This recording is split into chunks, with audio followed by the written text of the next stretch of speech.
Federal agents in Spokane raided several medical marijuana dispensaries today, enforcing federal law that makes selling or possessing marijuana illegal.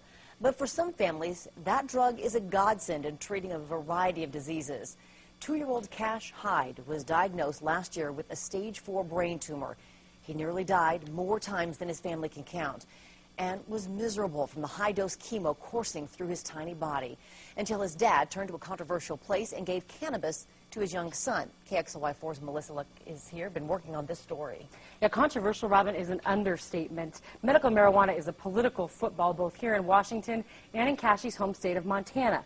But his father said to me, when your child is dying of cancer, you'll do anything you can to help. Shortly before Cashy's second birthday, when Dad Mike knew something wasn't right. Well, he started being very tired, sleeping a lot, very cranky. He started to throw up.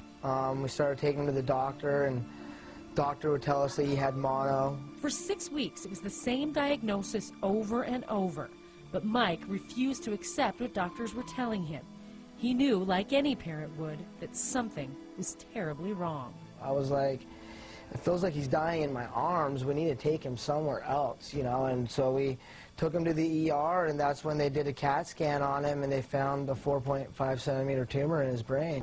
When we arrived in Salt Lake in May, Cashy was so sick that, I mean, his eye was starting to get pushed out.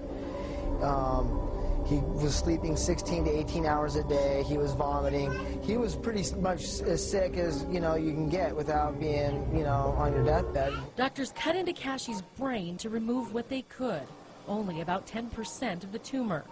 The Hydes could only hope aggressive treatment could get the rest. 3 rounds of chemo followed by stem cell rescue, then 3 rounds of high-dose chemo after that. A difficult treatment plan for anyone, so imagine what it did to a 2-year-old kid. So the first night of chemo, we did 10 hours with the seizures down in the ICU.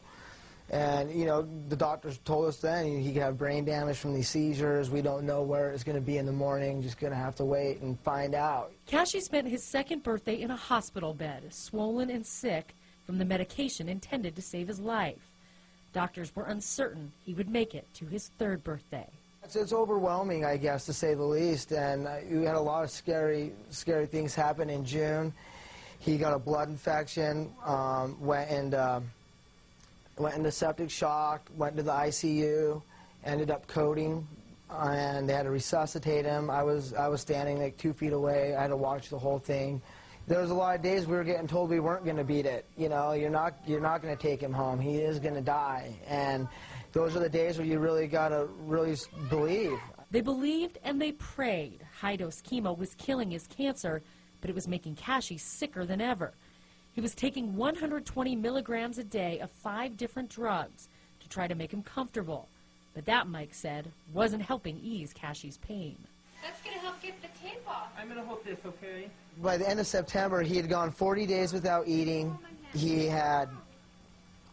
was vomiting 9 to 10 times a day.